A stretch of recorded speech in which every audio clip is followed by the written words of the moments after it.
Okay, let me ask you something. What if you could buy your home for just 30,000 pounds, totally sidestep that whole 35-year mortgage trap, and save 1,000 pounds every single month? It sounds like a dream, right? Well, for one woman, it actually became her reality. Her story kicks off with a pretty radical choice, ditching a normal cottage for a fixer-upper narrowboat. And, well, that decision changed everything. Right, let's just start with a number that makes everyone's ears perk up: £1,000. That's how much cold, hard cash Dottie Turnbull now saves every single month compared to her old life as a renter.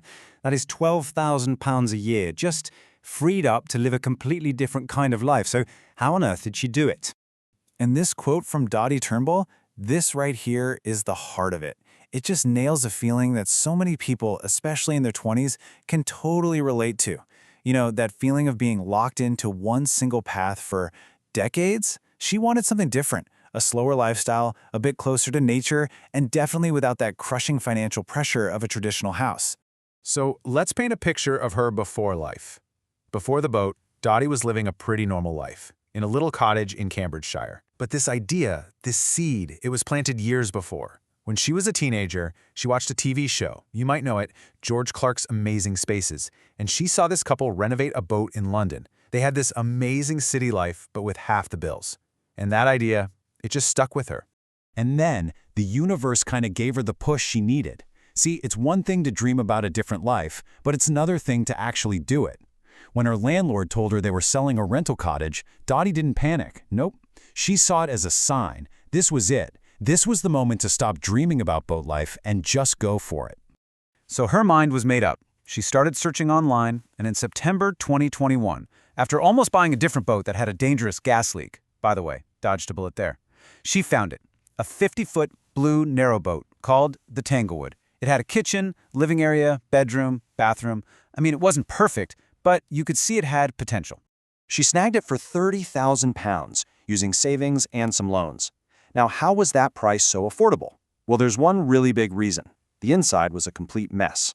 She said at the time a decent boat would have cost 50, maybe 60,000 pounds. So Dottie made a really smart move. She focused on finding a boat that was structurally sound, one that wouldn't sink, knowing she could handle the inside herself. And when I say the interior needed work, I mean it needed a lot of work. Just picture this.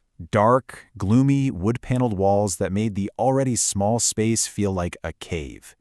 And the cherry on top, this truly awful green carpet that wasn't just on the floor, it was also lining the middle of the ceiling. The ceiling! It was basically the exact opposite of the bright, cool home she had in her head. Hey, don't just take my word for it. In her own words, it was awful and it was really smelly. And you can just feel the pure satisfaction in this next part. I ripped all of that out. And just like that, the project had officially begun. Now, Dottie's approach to the whole renovation was super practical. She moved right in and actually lived on the boat while she was working on it, which took about a year. She didn't have the time or the cash for a massive gut job, so she just tackled smaller projects one by one. She kept the basic layout, but completely transformed the feel of the place, all on her own. And the transformation is wow, seriously stunning. Those dark wood walls, bam, gone, replaced with fresh white paint that just opened everything up. That clunky little half wall separating the kitchen, torn down to create this awesome open L-shaped counter. And that smelly green carpet, ripped out and replaced with new floors and, get this, a bold zebra print fabric on the ceiling. She even added these amazing personal touches like pink tiles and a disco ball to bounce the light around. But renovating on water comes with some unique challenges.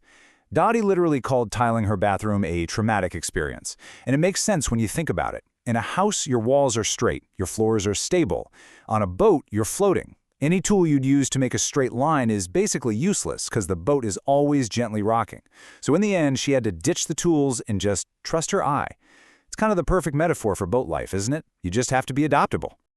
Okay, so after all that hard work, the painting, the demolition, the traumatic tiling, what was the payoff? Well, it all starts with that incredible financial freedom we talked about right at the beginning. This chart just breaks it down perfectly. Her rent at the old cottage, about £1,500 a month. Her total monthly cost for the boat, and this includes everything, mooring fees, gas, upkeep, comes to just £500.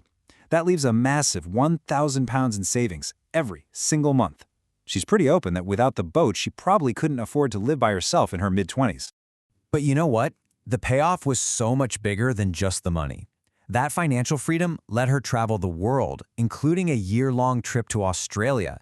And while she was there, she used the DIY skills she'd learned on the boat to renovate a van, which she then sold for a profit.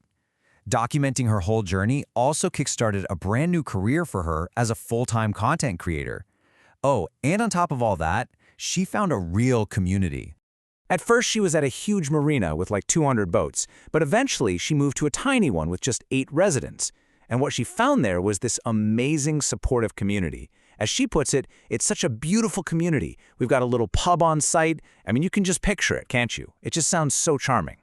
Now, it's really easy to romanticize this whole lifestyle. You know, sunsets on the water, a cozy little home. But Dottie is very clear that it is not always easy. It's a much more manual, hands-on way of living that takes real, actual work. Right, this is the day-to-day reality. This is the stuff you don't always see on Instagram. You don't just turn on a tap. You have to physically fill up your water tank. You have to fill up the diesel for your heat. You have to empty your own toilet. You have to plan ahead for everything. And you still have to brave those bitter cold winter walks by the water with the dog. It really makes you appreciate the little things, but it is constant work. So, with all of that in mind, the manual labor, the unique challenges, the traumatic home improvement projects, it really begs the question, is it actually worth it? And her answer is a massive, resounding yes. This quote just says it all, doesn't it? For Dottie, all those trade-offs are nothing compared to the opportunities this life has given her. It wasn't just about saving money. It was about gaining freedom, learning new skills, finding a community, and really just designing a life completely on her own terms. It didn't just change her finances, it completely changed her entire life.